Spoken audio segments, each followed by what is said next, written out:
Assalamualaikum, selamat pagi keluarga Indonesia. Balik lagi di channel Ibuku Menggendong bersama Tete Lingga, konsultan menggendong kesayangan kamu.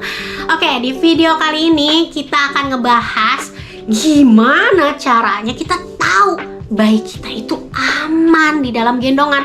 Jangan sampai kita bawa-bawa, begitu pulang kita buka, bayinya udah gak nafas.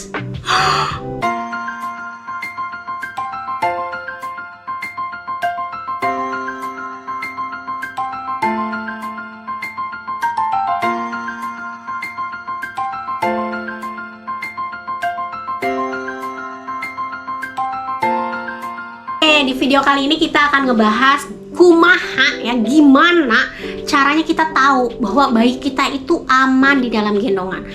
Kenapa emang penting? Ya penting lah gitunya.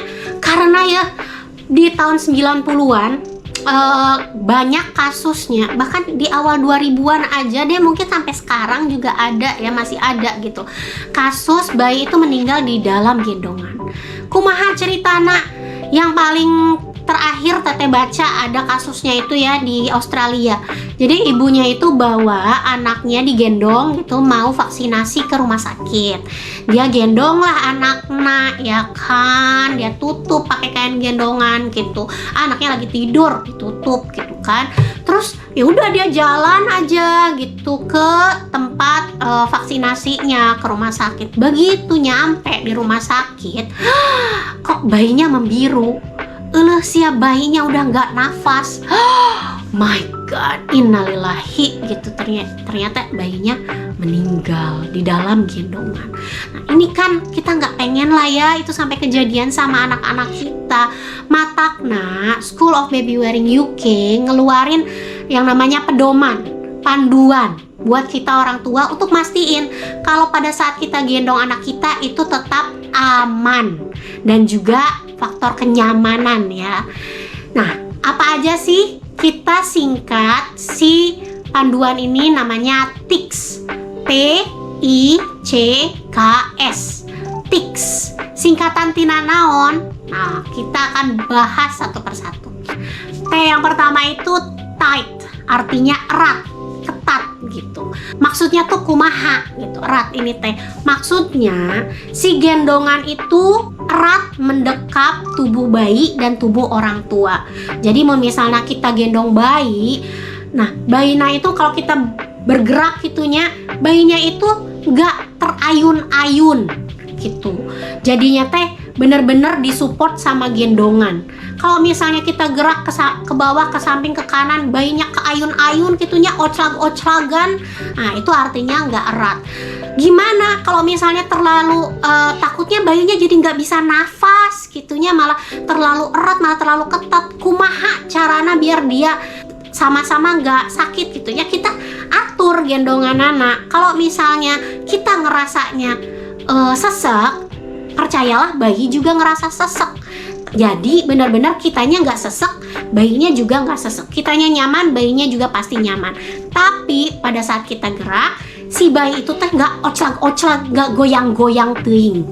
Oke, itu erat. Kemudian I, in view at all times. Artinya naon? Artinya si bayi itu mukanya, wajahnya itu bisa kita lihat sepanjang waktu. Jadi kalau misalnya di video sebelumnya kan udah belajar ya mengenai gendongnya itu harus tegak gitu kan. Jadi kalau misalnya gendongnya tegak, kepalanya itu ada di dada kita, si mukanya ini tuh jangan ditutupin sama apapun. Jangan ditutupin sama gendongannya, jangan ditutupin sama jilbab misalnya gitu. Jadi benar-benar selalu kelihatan. Biar apa? Biar kita tahu, oh nafasnya ini tuh lancar nggak ya, bayinya bisa nafas dengan baik nggak ya, perubahan mukanya, wajahnya gitu kan, nggak nyaman, apa nyaman atau kumaha gitu. Jadi kalau misalnya bayinya mau nyusu, dianya nggak nyaman, pengen ganti popok juga kelihatan gitu, tak karasa. Oke. Lalu C ini artinya close enough to kiss.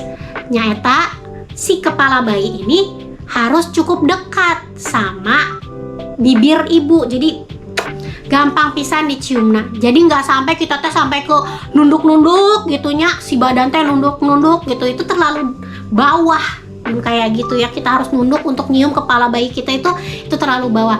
Cukup si lehernya aja yang turun seperti ini. Nah, kita bisa cium, itu berarti pas, close enough to kiss. Posisinya yang tinggi juga bikin penggendong akan merasa nyaman karena bebannya ada di atas gitu.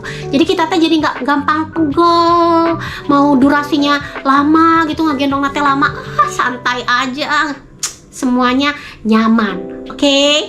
Lalu K ini adalah keep chin off the chest. Artinya naon? Artinya kita harus menjaga agar dagu bayi itu enggak nempel di dadanya. So, kita pause dulu ya. Semuanya cobain dulu. Ini dagu tempelin ke dada. So, kumaha nafasnya? Gimana rasanya nafas? Sesek kan? Tak kebayang bayi itu si otot-otot pernafasannya juga masih belum kuat. Kalau dia gini ya, nempel si dagu ke dadanya, itu dia tuh jadi kayak sedotan kita tekuk, jadi nggak bisa nafas gitu. Jadi nafasnya tuh terhambat atau bahkan bener-bener nggak bisa nafas sama sekali ya.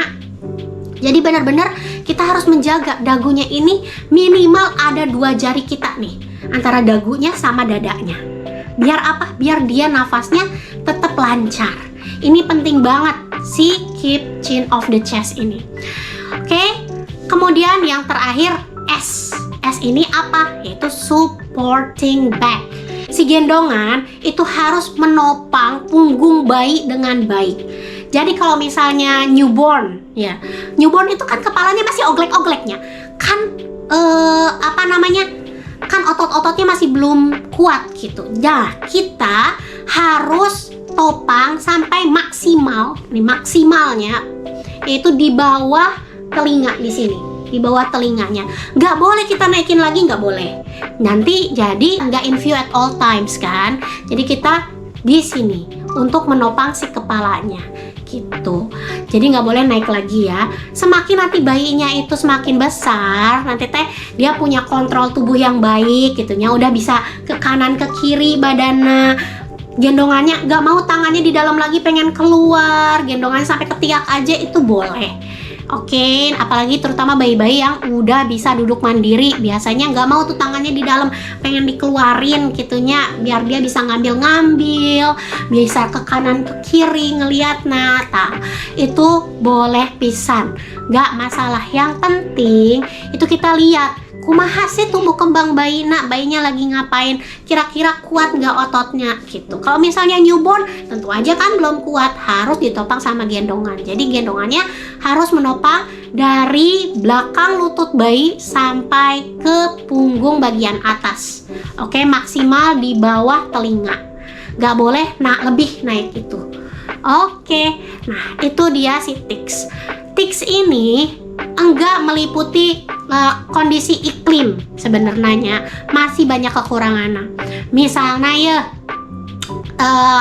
mau ke daerah dingin gitu kan, atau tinggal di daerah panas, tentu saja harus juga dikondisikan pakaiannya seperti apa, karena kan ngegendong juga ningkatin temperatur tubuhnya. Kita kan berdekatan dengan anak, itu pasti kerasa anget gitu, panas lama-lama karena kita berdekatan banget. Anak juga jadinya keringetan, kepanasan gitu kan.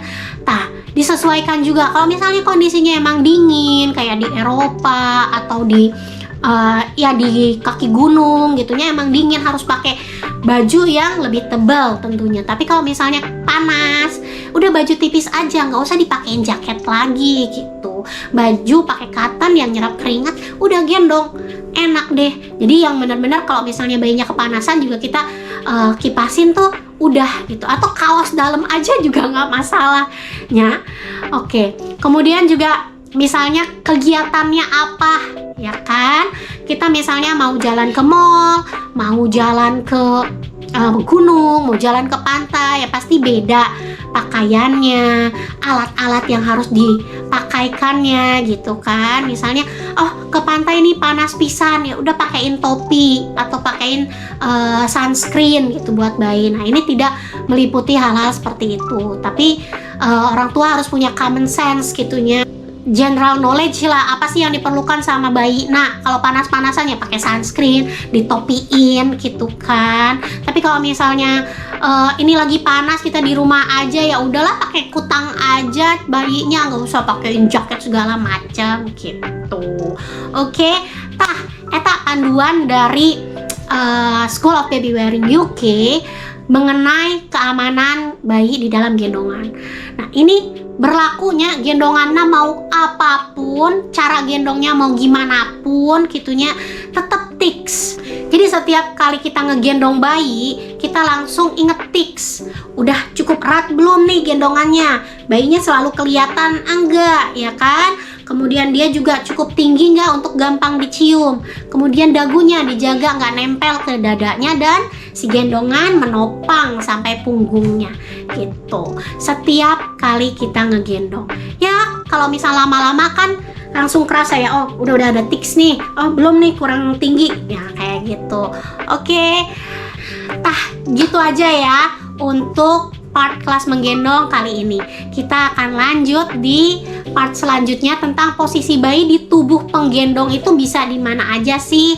Gitu. Apakah di kepala, apakah di pinggang, apa di mana gitunya, sesuai dengan tumbuh kembangnya bayi. Jadi jangan lupa subscribe dan nyalain notifikasinya biar nggak ketinggalan kelas berikutnya. Oke, bye bye. Happy baby wearing.